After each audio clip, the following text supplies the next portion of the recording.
We thank you for coming to our news conference today. We've been working on this case for quite a while. I'm going to go through a timeline of what we had, turn some time over to Chief Marchand, and then the remaining time will be given to Prosecutor Herzog on what their office has decided to do today. On the 27th of April, Pocatello Police received a report of a stolen vehicle, and on May 6th, Bannock County was able to find that vehicle submerged in the Portneuf River. After looking at evidence and several interviews, we are able to have two suspects in that situation, one of them being a Michael Miera, and the other would be a Janeal Miera. The officers were looking for them, spotted their vehicle, and attempted to make a traffic stop on May 16th. That traffic stop ended in a pursuit. During that pursuit, a Fort Hall officer was hit and injured. We had to do a pit maneuver to be able to take the car down, and both Janeal and Michael Miera were arrested at that time and incarcerated in the Bannock County Jail. Through several agencies' investigation, and I want to emphasize that that's our success in this part of the state, is that we all work together, and I'll have Chief Marchand talk about that. But we were able to locate the body of Brandon Lenker. That body was located in Ross Fork Creek, up in Rapid Creek area. On the 28th, an autopsy was performed. In that autopsy, it was found that Mr. Lenker had been shot twice. Based on the evidence of the combined agencies, we are meeting today to announce charges that have been filed on these two individuals, and I'll turn the time over to Scott. I don't have a lot. It's just this case started out as merely a stolen vehicle. After it was recovered and located, the investigators from the city and the county that responded to that recovery located some evidence that would indicate that we probably had some further problems, which made this investigation actually get kicked off the ground and get fired up. It took, over that time period, we had 13 different agencies work on this investigation. Bannock County, Pocatello, Chubbuck PD, Fort Hall PD, Fort Hall Fish and Game, Power County Search and Rescue and their dive team, Idaho Fish and Game, Bannock County Search and Rescue, Portneuf Air Rescue, Snake River Search and Canine, the Civil Air Patrol, Bingham County, and Blackfoot City. So all of those agencies helped us with this, and it takes that many. It took all of those agencies to solve this case and get it to where it is today. Their help is truly appreciated by us. The city and the county and surrounding areas close here, we all work together very well, because we can't do it by ourselves. It doesn't work that way. If you don't have that cooperation, it makes it tough to bring these cases to a close. So I am very much appreciative for the work that was done by those investigators, those guys on the ground. They went non-stop and continued to follow leads over several weeks to get this thing brought to conclusion. So, Steve? as a result of the joint investigation, Michael Miera today was charged with first-degree murder in the death of Brandon Lenker. Bond of $1 million was requested. Janeal Miera was also charged today with being a principal to first-degree murder concerning the death of Brandon Lenker. And a bond of $250,000 was requested in that case. Both cases we've requested that the file be sealed at this point, and primarily in the interest of making sure that the defendants, have the opportunity to receive a fair trial by a jury of their peers. And at some point, the file may be unsealed, but at this point it is. I believe they're going to make a first appearance this afternoon, and at that point a preliminary hearing will be set, which typically is 14 days, within 14 days of their first appearance. But it's unlikely that a preliminary hearing will actually occur. It'll probably be moved out because the defense has not been provided, obviously, because there haven't been charges until now with any of the information that we've relied upon. So that's the current status of both of these cases. So if you have any questions, I'd be happy to answer them. Is there a difference between principal to murder and accessory to murder? Is one a more serious charge than the other? Yeah, principal, you could be sentenced to the same penalty as the underlying crime. And an accessory is punishable by up to 5 years in prison. Will the prosecutor's office be requesting additional funding? Well, we've just finished the budget process, and I think that that there's funding that is set aside for addressing both the prosecution and defense of a number of pending homicide cases in the county, this being one of them. Okay. Sheriff, you had said that a citizen had seen Lenker's body and notified your office. You guys were looking for him, but you didn't find him, and then the citizen found him and notified you guys? That information that I gave you was incorrect. Oh, okay, you guys found him. Correct. Due to the interviews from this investigation, you kind of knew where he was?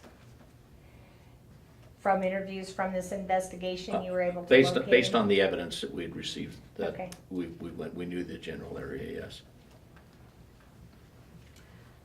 In relation to the eluding police, how does this work now? I mean, they're both facing Miera's facing charges on eluding police. How will this now work with these new charges? Well, Michael Miera is currently incarcerated, well, previously was incarcerated and still is on felony eluding and battery with intent to commit a serious felony against a law enforcement officer, which would be the Fort Hall officer that was injured during the eluding incident. So those are moving along in the process, and now there's a new charge. So typically what happens is that both of those cases will move along and probably be resolved jointly. So typically that's how it works. But in theory, there could be a trial on the eluding and the battery, and a trial on the homicide charge, independent of one another. So he's scheduled to appear in court this month on the eluding charge. Could that be bumped then to appear with this murder charge? Well, that'll kind of depend upon what the attorneys who are representing him on the eluding charge want to do. So that's kind of in their court. And so in reference to Janeal, who's in jail right now for her probation violations and now being charged with this, is that the same thing? Will it work that same way like Michael's? Yes, I know she has a probation violation. I think there are also a couple other felonies pending. I think a forgery charge, maybe another forgery charge, but there's a number of charges and a probation violation pending with her as well. Is Janeal pregnant? I don't know. Under HIPAA, we can't release that information. What is it that the community right now there's multiple homicide cases open. Is there a theory? What's going on in Pocatello? What's going on in Bannock County? Like, this is rare. It's an unusual year. I would have to say in my career, it seems to go in spurts, violent crimes, but it's been an unusual year. I don't think anybody has the answer for you. The only thing that I can say, and maybe I'm a half full type person, is that yes, we have, but we're able to work together and be able to bring most of these to trial, and that to me is a positive thing as far as the community is concerned. You know, and right now there are 5 homicides that are pending. 2 of them, though, were cold cases that were resolved. The Nori Jones case and the Lorin Redout case. So if you take those out of the, you know, sort of the equation as far as recent homicides go, you know, there's 3 is 3 too many.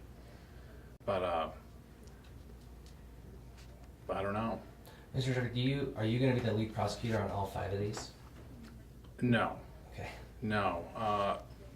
In fact, we're going to sit down probably tomorrow, our office, and go through all the personnel we have available and look at all the cases we now have and assign teams to these 2 new, Blaney and now this case. And I think that we're going to be all right personnel-wise, but it certainly it creates a big workload for the office, not just our office, but the public defender's office as well.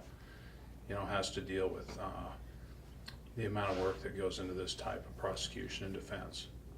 And the state, you have so many days to make a decision on whether you'll pursue the death penalty or not. Have you guys made that decision at this point?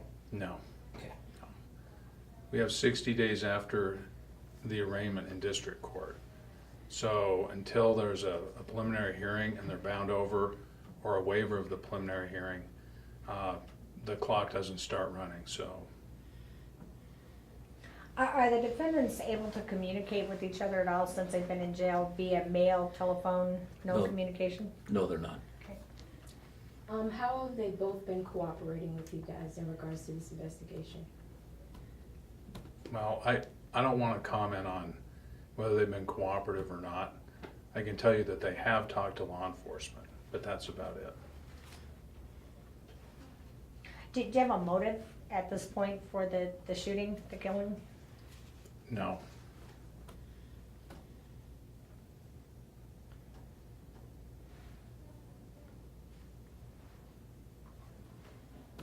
Everybody's feverishly writing all these things down. Go ahead and ask. I was gonna ask, what led you guys to believe that these were the 2 suspects? Can you go into that? Well, I think to do that, we'd have to be discussing specific pieces of evidence, and I don't want to do that right now, for the same reason that the files have been sealed. Were you able to find evidence inside the Tacoma that was pitted? Did you find evidence inside that Tacoma? I know there were some checks found and Janeal was charged with those checks, and there were a couple of checks that were written to Michael. Did evidence in that Tacoma lead you to Well, connect the dots? on the homicide, Yes.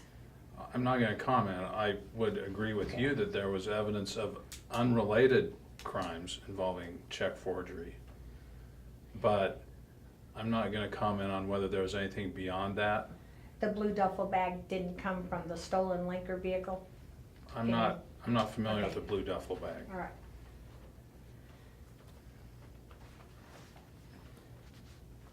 Any other questions? Thank you very, very much. We appreciate the cooperation in getting this out. I think the arraignment today is about 1:30. They usually do those that are detained a little later than that, after what they've got involved. We do have some pictures here. I think you've had those sent out to you before, so I just brought them out so that you can see. I do have a list of the agencies, I think it is important that we recognize that this isn't one agency, this is a multiple, as most of the cases that we do, we work together, and I think, that, again, that's our strength. You can see all those that had helped, and we do cooperate with each other, and I think, again, that's what helps us, especially in all of the cases that the prosecutor was talking about. There isn't any one of us, I'll just repeat what the chief had to say, we can't do this on our own. We're not big enough to do that, but we sure can do things very well when we unite. I have one more question. Have you recovered a weapon? No comment. I like it when you're here. You got that down pretty good. Understand that the things are sealed, so that's, That's what, because that's what they always tell me. Not always. we don't always seal it, but this one is. Thank you very, very much. Thank Any you. other questions?